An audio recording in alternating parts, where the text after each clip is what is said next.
നമസ്കാരം. വീടിന്റെ ഓടിളക്കി അകത്ത് കയറി പെൺകുട്ടിയെ പീഡിപ്പിക്കാൻ ശ്രമിച്ച കേസിൽ പ്രതിയെ പോലീസ് അറസ്റ്റ് ചെയ്തു. പൊന്നാനിയിലാണ് നാടിനെ നടുക്കിയ സംഭവം. ആനപ്പടി സ്വദേശി അക്ബറിനെയാണ് പൊന്നാനി പോലീസ് പിടികൂടിയത്.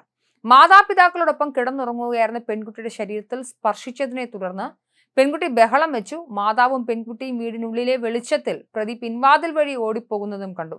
നാട്ടുകാർ പോലീസുമായി ചേർന്ന് തെരച്ചിൽ നടത്തിയെങ്കിലും പ്രതിയെ കണ്ടെത്താൻ സാധിച്ചിരുന്നില്ല.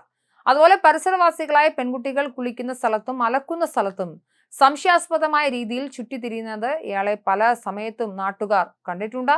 പല തവണയും നാട്ടുകാർ പിടികൂടി താക്കീത് ചെയ്ത് പ്രതിയെ വിട്ടയക്കുകയും ചെയ്തിരുന്നു.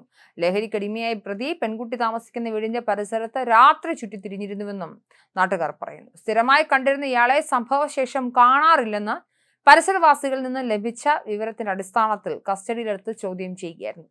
പ്രതിക്കെതിരെ മുൻപും ഇത്തരത്തിൽ കേസുകളുണ്ടെന്നും പോലീസ് പറഞ്ഞു. Ponnani police inspector S Ashraf, SI CV Bibin, senior civil police ഓഫീസർമാരായ നാസർ, പ്രശാന്ത് കുമാർ എന്നിവരടങ്ങിയ അന്വേഷണ സംഘമാണ് പിടികൂടിയത്.